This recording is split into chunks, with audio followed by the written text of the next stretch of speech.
Oi gente, vocês são muito bem-vindos ao nosso canal. Eu sou a doutora Tati Lemos, médica pediatra, e tenho um prazer enorme de conversar com famílias. O vídeo de hoje nós vamos conversar a respeito dos 12 passos para uma alimentação saudável das crianças. Esses 12 passos, eles estão presentes no Guia Alimentar que o Ministério da Saúde lançou no ano de 2019 para orientar a população brasileira a respeito de uma alimentação mais saudável. Nós vamos conversar a respeito de cada um deles e a gente deve de sempre olhar para eles tentando fazer uma reflexão a respeito do nosso melhor possível. De que forma eu estou aplicando isso na minha casa, de que forma isso pode ser melhor aplicado para que a gente garanta, uma alimentação saudável para os nossos filhos e para a nossa família. Nós sabemos que comer bem é um dos pilares de a gente ter uma boa saúde, até porque a gente é o que a gente come. Então vamos lá, o primeiro passo seria incentivar o aleitamento materno exclusivo até os 6 meses, complementado até os 2 anos ou mais. É verdade que a nossa legislação não protege isso, Infelizmente, as mulheres trabalhadoras precisam voltar ao trabalho aos 4 meses e embora existam algumas leis que incentivem a amamentação por 2 períodos de 30 minutos até os 6 meses, isso muitas vezes nem é praticável porque o seu trabalho é muito longe da sua casa e a gente não consegue fazer com que essa criança tenha acesso à mãe. Mas incentivar esse aleitamento, por exemplo, fazendo a ordenha desse leite, Então eu posso fazer um estoque de leite materno ordenhado para quando eu volto ao trabalho. A gente tem algumas opções, algumas estratégias e principalmente a informação. Saber que o leite materno ele é suficiente até o 6º mês de idade e que ele é o melhor alimento já é muito importante, porque muitas mulheres acabam deixando de amamentar os seus filhos com uma falsa ideia por causa do comércio, da indústria que vem propagando que aquele leite, aquela fórmula, ela tem mais vitaminas, enriquecido e pode fazer você se sentir menos empoderada, vou usar essa palavra em relação a alimentar o seu filho com o seu leite, que é um leite perfeito, maravilhoso, que não tem só nutrientes, mas tem organismos vivos, que isso a indústria nunca vai conseguir imitar. O seu leite tem anticorpos contra as gripes que você está tendo, contra as vacinas, as doenças, que você já teve, ele carrega alguns anticorpos da vacina que você já tomou, enfim, é o melhor e mais perfeito alimento até o 6º mês de idade, de forma exclusiva e complementado até os 2 anos ou mais, tá bom? Segundo ponto importante, A gente oferecer alimentos in natura ou minimamente processados a partir dos 6 meses. Gente, comida de verdade. Procure oferecer para o seu filho a comida de verdade. Exemplo. Então, quando a gente começa a falar sobre a introdução alimentar no consultório, muitas mães já vêm perguntando, e aquelas papinhas prontas, Eu posso comprar para dar frutinha? Ou aquelas frutinhas que já vêm lá num potinho, toda amassadinha, num negocinho de vácuo, que daí eu compro e a criança chupa. Por que eu vou oferecer, por exemplo, uma maçã misturada com aditivos, com conservantes, Muitas vezes com açúcar, a gente vai falar dele depois, quando eu posso simplesmente cortar uma maçã no meio, raspar e oferecer para essa criança? Por que eu vou oferecer, por exemplo, um salgadinho de milho para essa criança, que ele é processado, se eu posso oferecer o milho para essa criança? Então, ofereça os alimentos in natura a partir da introdução alimentar. A partir de 6 meses, o que a criança precisa? Água, leite, frutas e a comida, da refeição principal, que vai ser ali a proteína, os legumes e tudo mais. Ele não precisa de outra coisa, não precisa de bolacha, não precisa de alimentos processados, não precisa de frutas de pacote, frutas de latinha, frutas de potinho, ele precisa da comida de verdade. Então, que a gente possa oferecer isso para os nossos filhos. Terceiro ponto importante. Oferecer água ao invés de suco, refri e bebidas adocicadas. Então, gente, quando nós vamos entrar na introdução alimentar da criança e ao invés de água, a gente começa já a oferecer sucos, Embora, é claro que um suco de fruta seja melhor do que um refrigerante, isso não há dúvidas, a água é melhor do que a gente oferecer suco e é melhor do que a gente oferecer o refrigerante. Lembra que quando a gente começa com suco já, a criança, ela se acostuma a tomar uma água com gosto e depois ela não quer tomar água in natura, porque ela quer aquele sabor, aquele paladar. Então a criança muitas vezes não aprende a tomar a água. Outro problema importante, gente, é a carga de açúcar mesmo do suco que carrega quando a gente oferece para a criança, em vez de água, um suco de fruta. Quando você dá, por exemplo, uma laranja, a criança não está ingerindo só a frutose da laranja, ela está ingerindo também as fibras daquela laranja e essas fibras elas vão contrabalançar essa carga glicêmica que o suco traz. Mas quando eu ofereço um suco, além de eu não ter a fibra, né, para contrabalançar a carga glicêmica. Eu tenho muita frutose, porque um bebê, por exemplo, de 6 meses, talvez vá comer ali meia laranja, né? Ela vai comendo, ela vai absorvendo ali alguns gruminhos, ela vai pegando a fibra da fruta, ela come lá meia laranja, talvez no máximo uma. Mas quando você faz um suco de laranja para um bebê, às vezes você vai colocar ali 2, 3 laranjas espremidas e toda aquela carga glicêmica sem nenhuma fibra. Então, ofereça água para o seu filho até 1 aninho de idade. A partir de 1 ano, a gente já está liberado, né, para começar a oferecer os sucos de fruta, mas continue dando preferência a dar água para a criança e a fruta para ela comer. É muito mais saudável, tá? Quarto ponto importante, oferecer a comida amassada a partir dos 6 meses. Antigamente, né, como é que as comidas eram oferecidas para o bebê? Liquidificada, ultra esmagada, né? E as comidas todas misturadas. Então, vamos pensar, por exemplo, que eu vou oferecer a comida, o almoço para esse bebê. Então, eu coloquei lá uma batata, por exemplo, um arrozinho e eu coloquei um franguinho. Quando eu misturo isso e bato isso tudo no liquidificador, essa criança não tem a experiência de comer a batata, de comer o arrozinho, de comer o franguinho.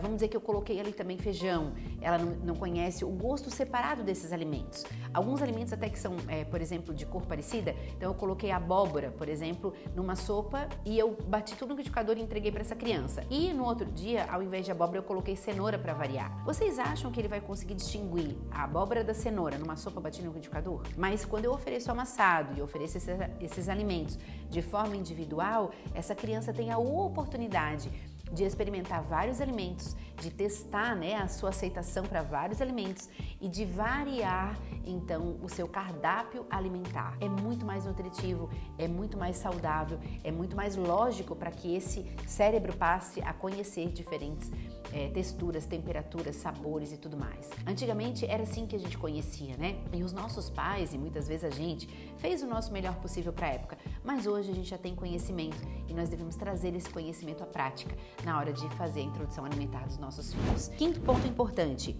não oferecer açúcar até 2 anos. Gente, o açúcar vicia. É mais fácil eu tirar de ratos num laboratório drogas do que açúcar. O açúcar é extremamente viciante. A hora que eu ofereço açúcar para uma criança, e muitas vezes ele vai vir nas preparações, né? Eu posso dizer assim, ó, eu não dou açúcar para o meu filho, mas, por exemplo, eu coloco mucilon no leite. Mucilon tem açúcar e farinha e a criança vai amar, ela vai ser, né, sequestrada por esse açúcar e ela vai ser cooptada pela indústria do açúcar e ela vai gostar muito de cada vez alimentos mais doces e não quer saber de um melão, de um mamão que tem aquele açúcar natural. Então nós não devemos oferecer o açúcar até 2 anos e cuidado, né, gente? Não é que ele fez 2 anos e agora eu vou lançar balde de açúcar para essa criança. A gente vai oferecer nas necessidades. Eu não preciso fazer força para oferecer açúcar para o meu filho. Na verdade, eu estou prejudicando a alimentação, os dentinhos, a flora intestinal, a saúde mental dessa criança. Então, protege seu filho e não precisa estar se preocupando em oferecer açúcar para eles. Não oferecer nada até 2 anos de preferência e depois, né, de forma mais cautelosa, tá bom? Sexto ponto importante que a gente possa não oferecer ultraprocessados para as crianças, né? Então vamos ver, gente, ultraprocessado, um exemplo bem fácil para a gente entender é um salgadinho chips. Aí a gente vai olhar lá e dizer assim, salgadinho de milho, contém vitaminas. Gente, aonde você reconhece o milho nesse alimento, né? Vou dar um exemplo para vocês. O milho in natura, que é a melhor forma da gente oferecer o milho para criança, é um milho na soca mesmo, né? Então eu vou lá, ofereço lá, cozinho o milho para essa criança, dou para ele na mão, ele tem a experiência de ir, de experimentar, de comer, muita fibra naquele alimento, super natural, super saudável. Eu também posso oferecer esse alimento processado, por exemplo, num bolo de milho. Então eu vou pegar o milho e vou colocar os ingredientes do bolo, posso fazer ele bem mais saudável, usando, sei lá, um açúcar natural ou usando ameixa para adoçar esse bolo, enfim, né? Coloco lá aquele bolo, faço um bolinho de milho. É um alimento processado, mas ele pode ser muito saudável dependendo dos ingredientes que eu coloco nesse bolo. E eu posso trazer um alimento ultra processado, que é o salgadinho de milho. Ali eu já não reconheço mais o milho. Ali ele já passou por tantos processos industriais, tantos aditivos, conservantes, acidulantes, corantes, que a gente tinha que ter medo desse alimento, porque ele não é saudável e ele não faz essa criança reconhecer o milho lá naquele alimento. Então, esse é um exemplo bem prático para a gente entender o quanto isso pode ser nocivo e o quanto isso não faz a criança reconhecer o alimento, a comida de verdade naquilo que ele está comendo, tá bom? A gente sabe que o alimento ultraprocessado vicia o paladar dessa criança. Quando ele começa a comer, gente, salgadinho, bolacha, chips, tudo isso, o paladar dele, ele é sequestrado, ele é viciado naquele alimento ultraprocessado, e quando a gente oferece comida de verdade, essa criança não tem interesse, o paladar dele parece rejeitar a comida de verdade. Então, muito cuidado com isso. 7º ponto, cozinhar a mesma comida para as crianças e para as famílias, né? Primeiro porque isso é mais prático, isso é mais sustentável, isso é mais factível. Então, às vezes a gente pega assim, ó, famílias que quando entra na introdução alimentar, meu Deus, né? Tudo é separado para aquela criança. Então, eles estão comendo, vou usar uma expressão meio feia, mas eles estão comendo lixo, né? Então eles estão comendo hambúrguer, comendo fast food no almoço, e aquela criança, quando entrou com 6 meses, cozinha lá uma batatinha, o feijão e tal. Daqui a pouco essa criança tá crescendo, vai entrando na comida da família, e qual era a comida da família? Era pizza, lanche, cachorro quente. Gente, vocês acham que essa criança vai continuar comendo uma comida saudável? Quando eu cozinho a mesma comida para a criança e para a família, eu já estou modificando a minha alimentação para que ela seja mais saudável para a criança comer. A criança me vê comer o que é saudável e ela aprende muito por imitação, comer é um ato social. E além disso, essa criança também vai ter mais chance de que essa alimentação seja sustentável, porque depois de um tempo a gente se cansa de fazer tudo tão separadinho, né? Claro, eu vou fazer para a criança no início da introdução alimentar sem sal, mas o que a gente faz, gente? Eu estou cozinhando a batata para a família, eu tiro para a criança antes de botar o sal, né? Então eu separo aquilo ali, mas eu fiz a batata para todo mundo. Eu fiz o feijão para a família, antes de salgar o feijão, eu tiro o feijão da criança. Posso congelar em cubinhos lá, por exemplo, de gelo, uma forminha de gelo, alguns feijões, um pouquinho de feijão, algumas porções de feijão, de purê de abóbora, de arroz, que não tinha sal, mas tinha temperos naturais, como alho, cebolinha, orégano, alecrim, enfim. E aí eu separo para essa criança e depois, se eu quiser colocar sal para minha família, também posso colocar, mas eu vou procurar cozinhar a mesma comida para todos, certo? Isso vai ser muito mais fácil da gente trabalhar. 8º ponto importante, que a alimentação seja um momento de afeto, conexão e experiências positivas. Veja, gente, quando eu vou fazer a introdução alimentar, né?